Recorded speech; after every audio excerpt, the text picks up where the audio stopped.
What's going on YouTube? My name is Ohpon. Welcome to the studio. And the conversation for today is delay effects. And particularly how to get your delays not to get in the way of the rest of your song, your main vocal, and kind of muddy everything up. I'll give you a perfect example of this. I'm gonna pull up my console view. I'm working here in Cubase. And this is my delay track here, my effects in that is made for the delay. And I'm gonna show you what it sounds like currently. Blame me for something that I didn't do. I'm here crying, boy, let's change the view. It's a beautiful delay, but it is obviously all in the way of what we're trying to accomplish with that main vocal. And obviously that's exaggerated because I cranked up the knob. But let's just first take a look at what we have going on as far as processing, our effects, so forth. We're rolling off a lot of the lows so that we can get kind of that washed out sound.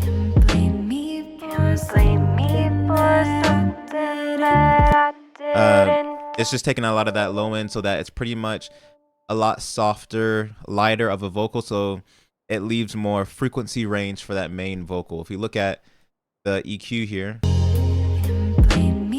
it should show you. So all that section there we're getting cut off. And there's also another EQ on here, which I'll show you this later. So for now, I'll put it on my other screen. As far as the delay goes, we're using H delay. We have a dotted quarter note, where the BPM is 122. That's our feedback.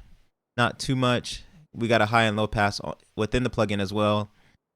And it's fully wet because we're going to mix the amount of reverb with the fader, not with the mix knob. I like my reverbs and delays compressed, so we're doing that here with CLA 76 from Waves on the bluey setting, which is a little bit more harmonic, I find, instead of like dark. And then I have that EQ that I was mentioning, and here we're rolling off just a little bit of those highs at about 10 or like right under 16K, and we have a shelf, and we're taking that shelf down around here like 6-7K on this high shelf band. Yeah, so that's pretty much all we got there.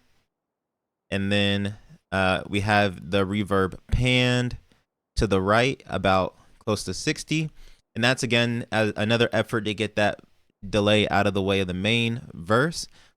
So all those things go hand in hand, the EQ and then your compression, and then that panning to get it out of the way of the vocal. The last thing that you can do, or one of the last steps, is to mix it to taste. So let's use that fader. Blame me for something that I didn't do. I'm here crying, boy, let's change the Right? So now with that fader down, it's a lot less obnoxious, but we're noticing that that's still getting in the way of that vocal. So there's two ways that we can, there's two things that we can do to get that echo, that delay out of the way of the vocal. Automation. Automation is very fun. It's you dialing in custom settings within your effects ends to get a desired effect. So this is my effects channel little folder right here. I'm going to open this up, and then you will see this delay right here. This orange, yellowish delay track is the same color as this one. So that's the same track here. As effects in, it's labeled delay. And then you'll see these lines, and that is automation. That is me manually turning the plugin on and off so that it engages and disengages to my control. So this toggle here will give me different options. So for this delay, I have a mute automated, I have the volume automated, and I have the delay stereo feedback automated. And if you were to look at the plugin itself, let's see how I can, there we go. If you look at the plugin H delay, I'll show you as you see it here, but that feedback knob is automated as well. Currently, it is disengaged, all the automation, because I don't have the read on. If you go up here to the top corner, you'll see that R. That is read. You can also write it in manually like this. If I were to go back to that plugin, H delay, right? And I wanted to change the high pass filter. I'm gonna show you how I can do that. What this W is highlighted red. I hit play. And blame me for something that I didn't do. Now I'm here. And as I move that knob just now, you see that there's an extra line here, and that's the line that's the automation I just did manually.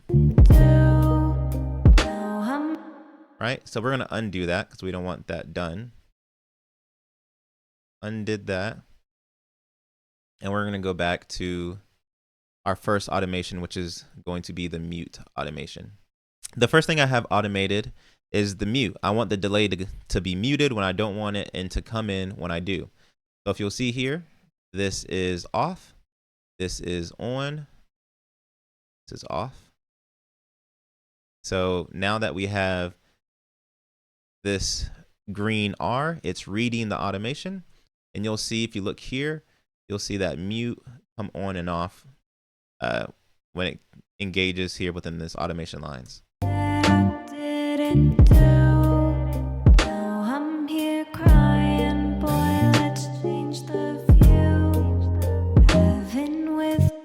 Right?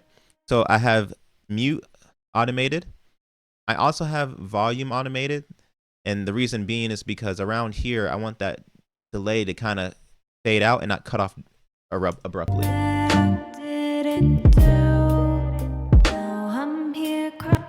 It's a little softer. So this is what that volume automation looks like. You see that line going down for the volume.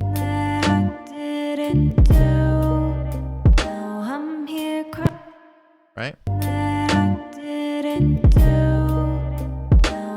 Have volume automation here as well.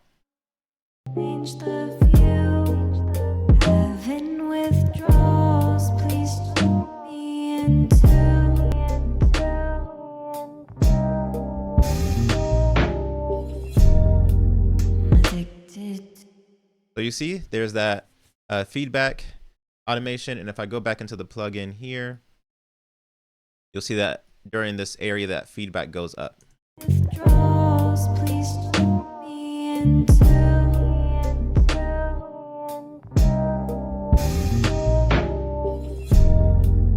To kind of give it that effect. And then we also have volume automation there as well, which is kind of making it fade out at the end there.